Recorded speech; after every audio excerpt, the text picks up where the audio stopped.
नमस्कार,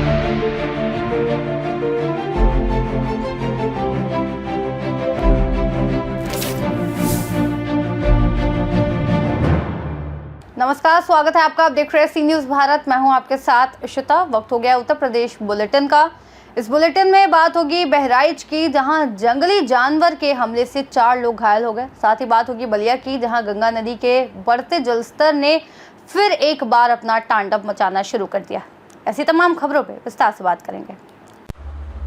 सचल न्यायालय ग्राम न्यायालय लालगंज आजमगढ़ द्वारा दरियापुर नवेदा ग्राम पंचायत भवन में 4 वादों का वाद सुलह से निस्तारण किया गया।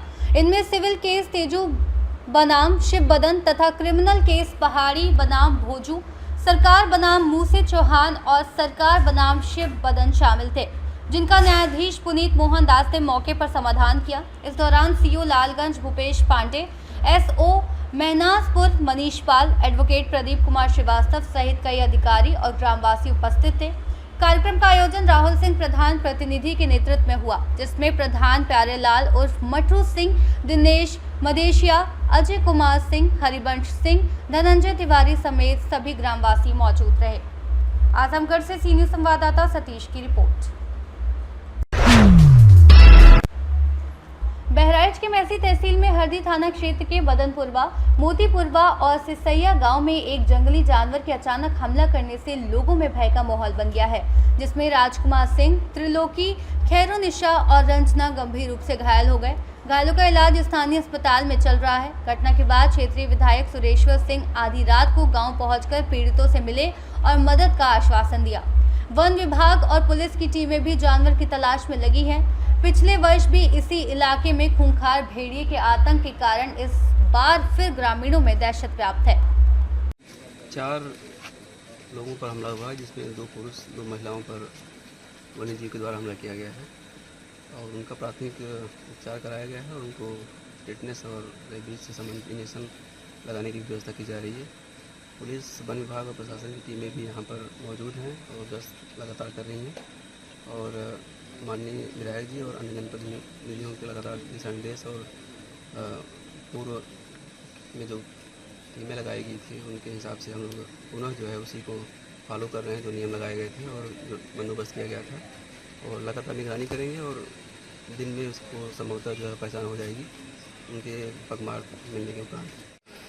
बम्भौरी के बदनपुरवा में 2 घटनाएं हुई और सिसैया चूरा मोड़ के 2 पूर्वे में, एक सिसैया के और एक मोतीपुरवा में 4 घटनाएं हुई। किसी वन्य जीव द्वारा काटा गया है, जिसमें 2 पुरुष हैं, 2 महिलाएं हैं। एक महिला 4-5 महिलाओं के साथ शौच के लिए जा रही थी, उसके पिल्ली को पकड़ा है, उसमें दांत लगे हुए हैं। एक के पैर के अंगूठे और नीचे तलवे में काटा गया है राजकुमार सिंह को। मोतीपुरवा में यादव जी के एड़ी पर, उनके प्राइवेट पार्ट पे, होंठ पे, और जब उन्होंने मुंह पकड़ने का प्रयास किया तो उनकी उंगली भी काटने का प्रयास किया। और एक चितवा है सिसैया में, उनकी माँ के हाथ में बाहर लेटी थी, हाथ में काटने का काम किया है। अब ये वन्य जीव है, कौन सा वन्य जीव है तो दिन में पड़ताल करने पर मालूम होगा। खेतों में नमी में जब उनके पद चिन्ह देखे जाएंगे, लेकिन सतर्क रहने की आवश्यकता है, क्योंकि गत वर्ष इस तरह की अनेक घटनाएं इस क्षेत्र में हो चुकी हैं। 5 भेड़िए गत वर्ष पकड़े गए थे, 1 भेड़िया इस वर्ष भी पकड़ा गया था। हो सकता है भेड़िया हो सकता है अन्य कोई वन्यजीव हो। अब देखने का विषय है और शासन प्रशासन इसमें लगा हुआ है और तेजी से काम करेगा। बहराइच से सी न्यूज संवाददाता कृष्ण चंद्र शुक्ला की रिपोर्ट। बलिया के सदर तहसील के चक्की नौरंगा गांव में गंगा नदी का बढ़ता जलस्तर फिर से तांडव मचा रहा है, जिससे अब तक 10 पक्के मकान नदी के कटान से विलीन हो चुके हैं। गांव में बाढ़ का पानी घुसने से अफरा तफरी मची है और लोग अपने सामान समेटकर सुरक्षित स्थानों की ओर जा रहे हैं। ग्रामीणों ने बताया कि पहले प्रशासन ने कुछ इंतजाम किए थे, लेकिन अब हालात बिगड़ गए हैं और अधिकारी देर से पहुंच रहे हैं। हालांकि जिला अधिकारी मंगला प्रसाद सिंह ने कहा कि प्रशासन पूरी तरह सक्रिय है, अधिकारी मौजूद हैं, राहत बचाव कार्य चल रहा है और नाव की भी व्यवस्था कर दी गई है। गंगा का जलस्तर खतरा निशान से करीब 2 सेंटीमीटर ऊपर है और लगातार बढ़ रहा है। बजे कल से इतना जारी कटान चल रहा है जो 20-25 घर पानी में चला गया। अच्छा। और यहाँ पर कोई सरकार वीडियो कोई यहाँ पर आने जाने का कहीं जाने सुविधा नहीं है। मैंने सामान यही में सब फसल लगे सामान उमान तो सब कटान में चला गया। अच्छा। और आने जाने का भी कोई रास्ता नहीं है, कोई देखने को भी नहीं आता है। नाव जहाज उधर चौकी नवरंगा, उधर भुआल छपर नवरंगा है, यहाँ पर रहना चाहिए। कटाव यहाँ पर है तो नाव जहाज वहाँ पर रखा गया है। अच्छा, कटान जब से भइल तब से कोई आया कि नहीं? एनडीआरएफ टीम चाहे कोई प्रशासनिक टीम आया कि नहीं? कटान हुआ तब से कोई नहीं आया।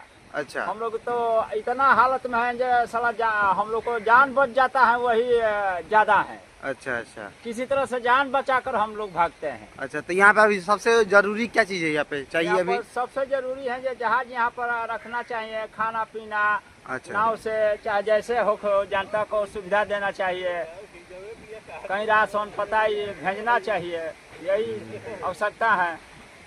चलिए ठीक है। तो जैसे गंगा नदी का जलस्तर बढ़ा है और जलस्तर बढ़ने के नाते जो गंगा के उस पार है, गंगा नदी के उस पार का जो हमारा गांव है नवरंगा, उसके एक मजरे में जिसे भगवानपुर कहा जाता है, चक्की नवरंगा भी स्थानीय स्तर पर कहते हैं, वहाँ कटान हुई है और कटान की वजह से 10 घर प्रभावित हुए हमारे। मकान भी विलीन हुए। हाँ, गंगा में कटान के बाद तो वो घर फिर वह रहने लायक नहीं होते हैं, वो घर गंगा में विलीन हो जाते हैं। और हम लोगों ने जब 10 दिन पहले की बाढ़ थी उसमें ही सारे लोगों को शिफ्ट करा दिया था, तो परिवार सब सुरक्षित है, उनके घरेलू पशु सुरक्षित हैं, किसी प्रकार की कोई जनहानि या पशुहानि नहीं हुई है, लेकिन मकानों को क्षति पहुंची है और मकान वो विलीन हो चुके हैं। सर, गांव में पानी भी अब प्रवेश कर चुका है। लोगों का आरोप है कि अब व्यवस्था पहले तो थी लेकिन अब व्यवस्था रह नहीं पाई है और आनन फानन की स्थिति गांव में हो गई। नहीं, ऐसा नहीं है, ऐसा नहीं। हमारी टीमें वहाँ मुस्तैद हो गई हैं, हम लगातार नज़र रखे हुए हैं और हम आश्वस्त करते हैं कि किसी भी ग्रामवासी को वहाँ हम किसी प्रकार की कोई परेशानी नहीं होने देंगे। बलिया से सी न्यूज़ संवाददाता जेपी तिवारी की रिपोर्ट। नीट की परीक्षा में स्वतंत्रता संग्राम सेनानियों के नाम पर हुआ बड़ा फर्जीवाड़ा। नीट में दाखिला लेने वाले बलिया के 10 स्वतंत्रता संग्राम सेनानियों के आश्रितों के प्रमाण पत्र जांच में पाए गए फर्जी। बलिया डीएम मंगला प्रसाद सिंह की जांच में फर्जी प्रमाण पत्र के जरिए अलग अलग स्थानों में दाखिला लेने वाले 10 छात्र दोषी पाए गए। जिलाधिकारी ने कहा, नीट की परीक्षा जो पहले आयोजित हुई थी उसमें जो अभ्यर्थी अलग अलग संस्थानों से सफल हुए थे उनके सर्टिफिकेट सत्यापन के लिए भेजे गए थे। उसकी जांच में 10 स्वतंत्रता संग्राम सेनानियों के आश्रितों के प्रमाण पत्र फर्जी पाए गए, जिससे कार्रवाई का कार्य कर रहे हैं और इसकी जानकारी उन संस्थानों को दी जा चुकी है और वो प्रमाण पत्र सही नहीं है। कुछ समय पहले नीट की परीक्षा आयोजित हुई थी और उसमें जो सफल अभ्यर्थी हुए होंगे उनकी सर्वोत्तर काउंसलिंग चल रही होगी। इसी के दौरान विभिन्न संस्थानों से हमारे पास ऐसे प्रमाण पत्रों के सत्यापन के लिए रिपोर्ट भेजी गई थी। उसमें ये जानकारी में आया है कि 10 स्वतंत्रता संग्राम सेनानी को आश्रित प्रमाण पत्र जो हमारे यहाँ भेजे गए हैं वो जांच में फर्जी पाए गए हैं। तो कार्यालय स्तर से हम कार्रवाई करा रहे हैं और उन संस्थानों को भी अवगत करा रहे हैं कि प्रमाण पत्र सही नहीं है। तो सर, जो लोग हैं वो पास भी हो गए हैं, उनकी क्या? ये तो संस्थान तय करेगा, हमारा काम नहीं है ये। लेकिन जो सर्टिफिकेट हमारे पास सत्यापन के लिए आए हुए हैं वो सर्टिफिकेट्स फर्जी हैं, ये कार्यालय से प्रमाणित हो चुका है। बलिया से सी न्यूज़ संवाददाता जेपी तिवारी की रिपोर्ट। बरेली थाना कोतवाली क्षेत्र के चौपुला चौराहे के पास पुलिस लाइन मंदिर से पूजा करके घर लौट रहे युवक सोनू को एक बस के चालक ने बिना हॉर्न या संकेत दिए अचानक उल्टा चलाते हुए टक्कर मार दी और मौके से फरार हो गया। सोनू को गंभीर चोटें आईं, जिसे वहां खड़े लोगों ने बस के नीचे से निकालकर जिला अस्पताल पहुंचाया गया, जहां स्थिति गंभीर होने पर उसे सिद्धिविनायक अस्पताल में भर्ती कराया गया है। युवक के पिता रामपाल ने थाना कोतवाली में तहरीर दी है और न्याय की मांग की है। बरेली से सी न्यूज़ संवाददाता बीएस चंदेल की रिपोर्ट। खबर अंबेडकर नगर से है, जहां आकस्मिक परिस्थितियों से निपटने तथा शांति, सुरक्षा एवं समाज में भय मुक्त वातावरण बनाने के उद्देश्य से पुलिस अधीक्षक अंबेडकर नगर केशव कुमार के निर्देश में एवं अपर पुलिस अधीक्षक पश्चिम व अपर पुलिस अधीक्षक पूर्वी के नेतृत्व में reserve police line Ambedkar Nagar में दंगा विरुद्ध भीड़ नियंत्रण का पूर्वाभ्यास कराया गया। दंगा नियंत्रण ड्रिल का उद्देश्य कानून व्यवस्था के उल्लंघन एवं विधि विरुद्ध भीड़ के जमाव की स्थिति में पुलिस बल को तेजी से प्रतिक्रिया देने में सक्षम बनाना है। अंबेडकर नगर से सीनियर संवाददाता अजय कुमार उपाध्याय की रिपोर्ट।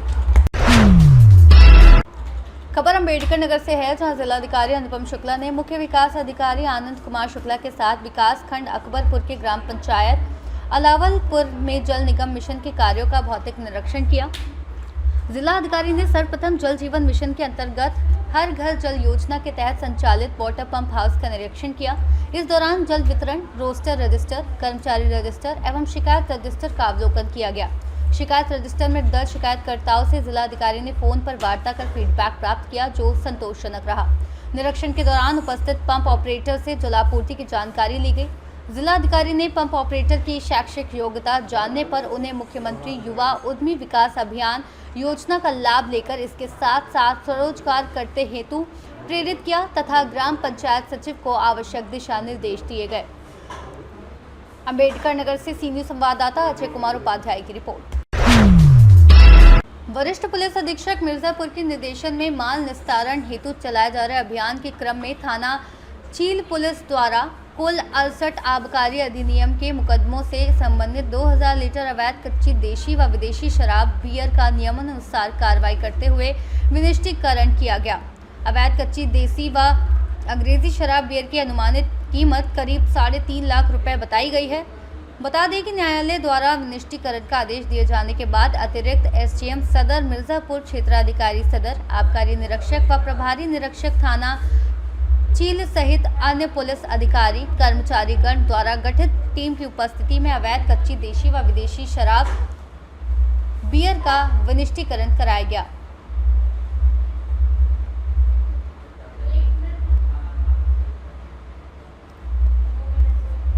मिर्जापुर से सीनियर संवाददाता अनिल केशरी की रिपोर्ट। नोएडा समेत एनसीआर में शुक्रवार सुबह से ही जमकर बादल बरसे हैं। मूसलाधार बारिश से मौसम के तापमान में गिरावट आई है। नोएडा के कई इलाकों में झमाझम व कई इलाकों में रिमझिम बारिश हो रही है। मौसम विभाग द्वारा आगामी दिनों में नोएडा समेत एनसीआर में भारी बारिश को अलर्ट जारी किया गया है। गौतम बुद्ध नगर से सीनियर संवाददाता विपिन शर्मा की रिपोर्ट। सोनभद्र जिले में यूरिया खाद की कमी को लेकर किसान लगभग 20 दिनों से काफी परेशान है। खाद नहीं मिलने की वजह से किसान पूरे दिन कोऑपरेटिव सेंटर पर खाद के इंतजार में लाइनों में लगे दिख रहे हैं। आलम ये हो गया है कि जहां 1000 बोरी खाद की जरूरत है, वहां पर केवल 200 बोरी ही खाद पहुंच रही है, जिसकी वजह से किसानों में काफी आक्रोश देखने को मिल रहा है। वहीं इस पूरे मामले को लेकर सपा सांसद छोटे लाल खरवार ने जमकर सरकार को घेरा है। उनका कहना है कि एक तरफ सरकार किसानों की आय को दोगुनी करने की बात करती है, वहीं किसानों के लिए मूलभूत खाद, बिजली, पानी जैसे मूलभूत सुविधाएं भी किसानों को उपलब्ध नहीं करा पा रही है। क्या नाम है आपका? ईश्वर लाल। कहाँ के रहने वाले हैं? मोहली। ये बताइए, अभी इतने ज़्यादा हजारों की संख्या में आप लोग मौजूद हैं जी, क्या मामला है कि यहाँ भीड़ लगा है? मामला ये है सर, हम लोग 4:30 बजे भोर से आए हैं जी। अभी तक हम लोगों को कितना टाइम हो गया सर जी, अभी कुछ सूचना मिल नहीं रहा है, ना कोई अधिकारी आ रहे हैं यहाँ। किस लिए आप लोग आए हैं? हम लोग सर नौनो एरिया लेने आए हैं। अच्छा, तो क्या अभी तक जब से आप आए हैं कोई अधिकारी यहाँ बांटने के लिए कोई नहीं आया? कोई नहीं आया सर। आप लोगों ने किसी अधिकारी को फ़ोन किया कि नहीं? हम लोग सर नहीं फ़ोन किया है, प्रशासन आए हैं सर जी। जी जी। खाद को लेकर जनपद में बात करें तो काफ़ी किल्लत देखी जा रही है, किसान काफ़ी परेशान दिख रहे हैं। कैसे दिख रहे हैं? देखिए, भारतीय जनता पार्टी की सरकार में कहीं किसानों को खाद नहीं मिला, पूरा प्रदेश में हाहाकार मचा हुआ है। हम तो मांग करते हैं सरकार से कि हर कोऑपरेटिव पर हर किसानों को खाद उपलब्ध कराया जाए, और इसके पहले मैं सदन के माध्यम से भी मांग कर चुका हूँ, लेकिन किसानों को खाद उपलब्ध नहीं हो रहा है। यह बहुत दुख की बात है।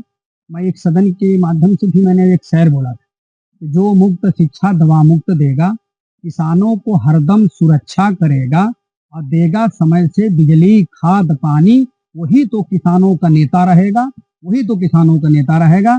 लेकिन भारतीय जनता पार्टी को कोई सूझबूझ नहीं है, इसलिए हमारे देश के किसान धरना पर बैठे हैं।